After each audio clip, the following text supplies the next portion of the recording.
दिल्ली से लखनऊ तक बस एक ही नाम चर्चा में है। ये नाम है ए के शर्मा, जिन्हें मोदी मैन कहा जाता है, जो नरेंद्र मोदी के सीएम से लेकर पीएम तक बनने तक हमेशा साथ रहे।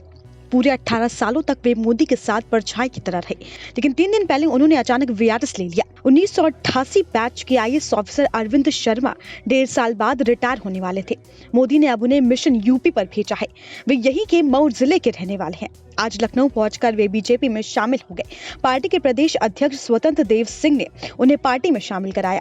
बता दें, उन्हें एमएलसी बनाए जाने का फैसला हुआ है। खबर है कि उन्हें योगी सरकार में मंत्री बनाकर महत्वपूर्ण जिम्मेदारी भी दी जा सकती है। इस महीने 8 जनवरी को यूपी के सीएम योगी आदित्यनाथ ने दिल्ली में पीएम नरेंद्र मोदी से मुलाकात की थी। कहा जाता है कि मोदी ने उसी समय योगी को इस फैसले के बारे में बता दिया था। उस वक्त अरविंद शर्मा केंद्र में एमएससी मंत्रालय में सचिव थे। उन्हें आर्थिक मामलों का जानकार समझा जाता था। शर्मा ने राजनीतिक शास्त्रों में एमए किया है। बीजेपी का नेता बनने के बाद अरविंद शर्मा बोले, मैं पार्टी में सम्मानित होकर गौरवान्वित महसूस कर रहा हूं। दल और पार्टियां बहुत खुश है। मैं मऊ से संबंधित हूं, मेरे किसी राजनीतिक दल से संबंध नहीं है। फिर भी बीजेपी जैसा पार्टी का सदस्य बनाया गया। ये काम सिर्फ मोदी जी और बीजेपी ही कर सकती है। अपने भाषण के आखिर में शर्मा ने कहा कि साहब के हाथ मजबूत करूंगा। सत्ता के गलियारों में ब्यूरोक्रेसी मोदी को साहब ही कह सकते हैं। नरेंद्र मोदी और अरविंद शर्मा का साथ 18 सालों से अधिक का रहा है। सीएम से लेकर पीएम बनने तक शर्मा ने मोदी के साथ काम किया। 7 अक्टूबर 2001 को मोदी पहली बार गुजरात के सीएम बने। तब वे सबसे पहली बार मुख्यमंत्री के सचिव बने। मोदी के पास 3 आईएएस अफसरों का पैनल भेजा गया था, लेकिन उन्होंने शर्मा की ही चुना। उस समय वे सरदार सरोवर नर्मदा परियोजनाओं में पुनर्वास मामलों के कश्मीर थे। मोदी जब बीजेपी महामंत्री थे, तभी उन्हें शर्मा के अच्छे काम के बारे में फीडबैक मिला था। तब वे मेहसराड़ा और खेड़ा जिलों के कलेक्टर माने जाते थे। मोदी जब गुजरात के सीएम बने थे, तब उनके सामने सबसे बड़ी चुनौती भूकंप के बाद पुनर्वास की थी।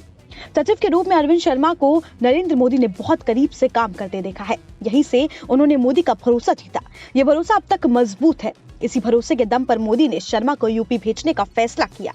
कहा जा रहा है कि इंफ्रास्ट्रक्चर मजबूत करने का काम भी उन्हें दिया जाने का चर्चा है। सूत्रों की माने तो उन्हें मंत्री बनाए जाने के बाद शर्मा की एंट्री को लेकर यूपी में सत्ता के गलियारों में तरह तरह की अटकलें लग रही हैं। सबसे बड़ा सवाल यह है कि आखिर मोदी अपने खास आदमी को वहां क्यों नहीं भेज रहे? आखिर इसकी जरूरत क्यों पड़ी? क्या यूपी में सब ठीक ठाक नहीं है? सवाल ये भी कि जो अफसर सबसे लंबे समय तक मोदी के साथ रहे, उन्हें ही लखनऊ क्यों भेजा गया? वैसे मोदी ने अपने चौंकाने वाले फैसलों के लिए जाने जाते हैं। नरेंद्र मोदी पहली बार 26 मई 2014 को देश के प्रधानमंत्री बने। पीएमओ में सबसे पहले तैनात अरविंद शर्मा की ही हुई। 30 मई को उन्हें पीएमओ में संयुक्त सचिव बनाए जाने का आदेश भी जारी किया गया। बाद में प्रमोशन पाकर वे यहीं एडिशनल सेक्रेटरी बन गए। बता दें, गुजरात में मोदी के मुख्यमंत्री रहते हुए शर्मा 13.5 साल तक सीएमओ रहे। मोदी के सचिव रहते हुए उन्होंने उद्योग निवेश का भी काम संभाला। वाइब्रेंट गुजरात समिति कराने में उनकी महत्वपूर्ण भूमिका रही। मोदी के हर विदेश दौरे में शर्मा उनके साथ रहे। बजट बनाने में भी उनका अहम रोल था। पहली बार अरविंद शर्मा मोदी के छत्र निवास यानी कि छाया से अलग अब योगी आदित्यनाथ के लिए काम करेंगे। Bureau report, SPN9 news.